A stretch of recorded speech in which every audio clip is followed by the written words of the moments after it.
Hello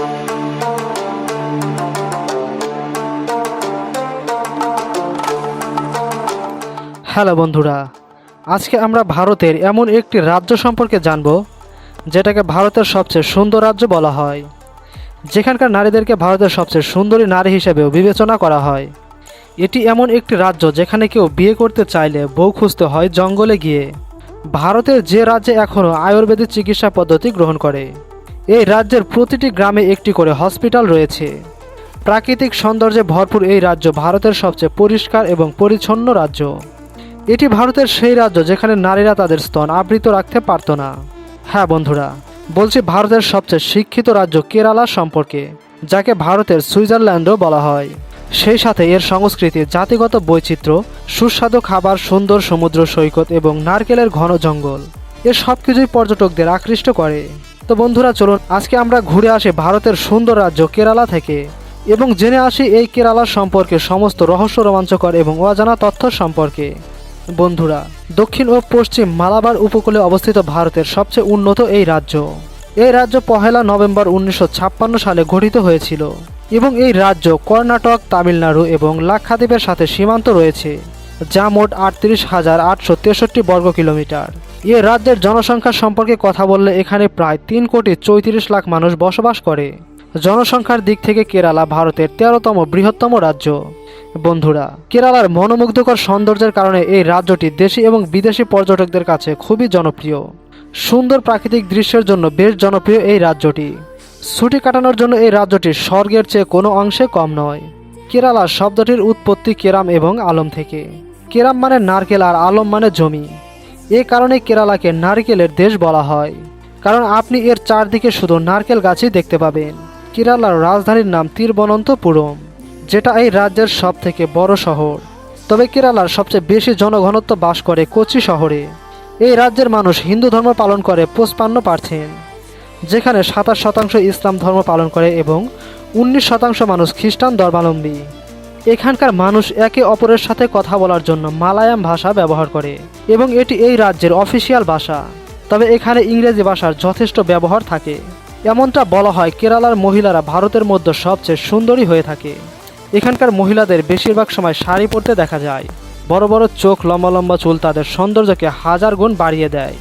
আপনি এটা জেনে অবাক হবেন যে কেরালা ভারতের একমাত্র শহর যেখানে এখনও আয়ুর্বেদিক চিকিৎসা দেওয়া হয় এবং এই রাজ্যে বসবাসকারী লোকেরাও তাদের চিকিৎসা ভেষজ চিকিৎসা পদ্ধতি দ্বারা করাতে পছন্দ করে। কেরালা হলো ভারতের সেই রাজ্য যেখানে নারী পুরুষের অনুপাত সবচেয়ে বেশি।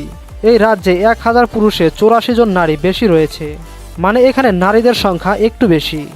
একই সাথে আমি আপনাকে বলে রাখি যে 1991 সালে কেরালা ভারতের প্রথম সম্পূর্ণ শিক্ষিত রাজ্যে পরিণত হয়েছিল। কেরালা ভারতের একমাত্র রাজ্য যেখানে সাক্ষরতার হার 100%। আপনি কি জানেন ভারতের প্রথম কোথায় বৃষ্টি হয়? তবে জেনে রাখা ভালো, কেরালায় বর্ষায় প্রথম বৃষ্টি হয়। জুনের মৌসুমে এখানে বৃষ্টি শুরু হয়। বন্ধুরা, এখন আমরা আপনাকে এখানকার লোকদের সম্পর্কে বলবো। কেরালার মানুষ খুবই শান্ত, অর্থাৎ এখানকার মানুষ খুবই সুস্থ জীবনযাপন করে। যেখানে সমগ্র ভারতের মানুষের গড় আয়ু 64 বছর, সেখানে কেরালার মানুষের গড় আয়ু 77 বছর। ভারতে হিন্দুদের সংখ্যা সর্বাধিক, যার কারণে মন্দির বেশি, কিন্তু কেরালায় গির্জা এবং মসজিদের অভাব নেই। এই রাজ্যে প্রথম মসজিদ ও গির্জা নির্মিত হয়। চেরামন জুমা মসজিদ নামে প্রথম ভারতের মালিক দিনার 629 খ্রিস্টাব্দে প্রতিষ্ঠা করেন। এখন আমরা যদি চার্চের কথা বলি, তাহলে সেন্ট থমাস সৈয়দাবাদ চার্চ ভারতের প্রথম গির্জা, যেটা সেন্ট থমাস 52 খ্রিস্টাব্দে তৈরি করেছিলেন। আপনি জেনে খুশি হবেন যে কেরালা ভারতের একমাত্র রাজ্য যেখানে প্রতিটি গ্রামে একটি করে হাসপাতাল রয়েছে এবং এই হাসপাতালগুলো গ্রামে হলেও হাসপাতালে আধুনিক সুযোগ সুবিধা পাওয়া যায়। প্রতিটি গ্রামে হাসপাতাল থাকার কারণে এই রাজ্যে শিশু মৃত্যুর হার ভারতের অন্যান্য রাজ্য থেকে সর্বনিম্ন। কেরালা রাজ্যের জিডিপি 100 মিলিয়ন মার্কিন ডলার। পাশাপাশি এই রাজ্যের মাথাপিছু আয় 3200 মার্কিন ডলার। উৎসব সম্পর্কে বলতে গেলে কেরালার প্রধান উৎসব ওনাম। ফসল কাটার আনন্দে সারা কেরালায় ধুমধাম করে এই উৎসব পালিত হয়। কেরালার মানুষ সবচেয়ে বেশি ধার্মিক হয়ে থাকে। ওনাম উপলক্ষে এখানে নৌকাবাইজ প্রতিযোগিতার আয়োজন করা হয়। এছাড়া নবরাত্রি মহোৎসব, শিবরাত্রি, বড়দিন, রমজান এবং কুরবানির ঈদের মতো উৎসবগুলো ব্যাপক উৎসাহ উদ্দীপনার সঙ্গে পালিত হয়। বন্ধুরা, কেরালাতে মাতুহান নামে একটি সমাজ রয়েছে। এই জাতির মধ্যে যখন কোনো ছেলে মেয়ের বিয়ে ঠিক হয় তখন সেখানে বিয়ের আগে হবু বউকে জঙ্গলের মধ্যে লুকিয়ে রাখা হয়। এরপর হবু বর নিজের সাহসিকতার প্রমাণ দিয়ে জঙ্গল তন্ন তন্ন করে খুঁজে বউকে বের করে আনে। যদি এক্ষেত্রে হবু বর বউকে খুঁজে পেতে ব্যর্থ হয় তাহলে কনের জন্য আলাদা পাত্রের খোঁজ করা হয়। কেরালার মানুষ খুবই ভালো মনের মানুষ হয়ে থাকে। কেরালার মানুষের জীবনযাত্রা ভারতের অন্যান্য রাজ্য থেকে কিছুটা আলাদা। এখানকার মানুষ হয়তো পাকা বাড়িতে বসবাস করে, তবে এখানকার মানুষের আয়ের প্রধান উৎস মশলা চাষ। এছাড়া নারকেল, রাবার, সমুদ্র থেকে মাছ ধরা এখানকার প্রধান পেশা। অপরদিকে ভারতের মধ্যে সবচেয়ে বেশি অ্যালকোহল পাওয়া যায় এই রাজ্যে। বিসিবির একটি রিপোর্ট অনুযায়ী কেরালার একজন মানুষ প্রায় 4 লিটার অ্যালকোহল পান করে থাকে। কেরালার মহিলারা সোনার গহনা পরতে খুবই ভালোবাসে। আর সবচেয়ে মজার কথা হলো যে শুধুমাত্র কেরালার জনগণই ভারতের 20% সোনা ব্যবহার করে। আপনি জেনে অবাক হবেন যে সমগ্র ভারতে 2 মিলিয়ন মন্দির রয়েছে এবং সেই 2 মিলিয়ন মন্দিরের মধ্যে সবচেয়ে মূল্যবান মন্দির কেরালা রাজ্যে অবস্থিত। পদ্মনাভস্বামী মন্দির এটি শুধু ভারতেই নয়, বিশ্বের সবচেয়ে ধনী মন্দির এটি।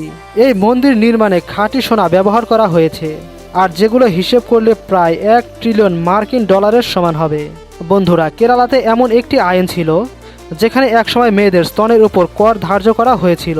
যদি কোনো নারী তার স্তনকে কাপড় দ্বারা আবৃত করতে চাইতো তাহলে তাকে স্তনের সাইজের উপর নির্ভর করে ট্যাক্স বা কর দিতে হতো। তো বন্ধুরা, এই ছিল ভারতের অন্যতম সুন্দর রাজ্য কেরালা সম্পর্কে। যদি ভালো লাগে তাহলে এখনই চ্যানেলটিকে সাবস্ক্রাইব করুন, সেই সাথে লাইক এবং শেয়ার করতে ভুলবেন না, এবং ভিডিও সম্পর্কে আপনার মতামত কি তা অবশ্যই কমেন্ট করে জানাবেন। তো এখানেই বিদায় নিচ্ছি, ততক্ষণ সবাই ভালো থাকবেন।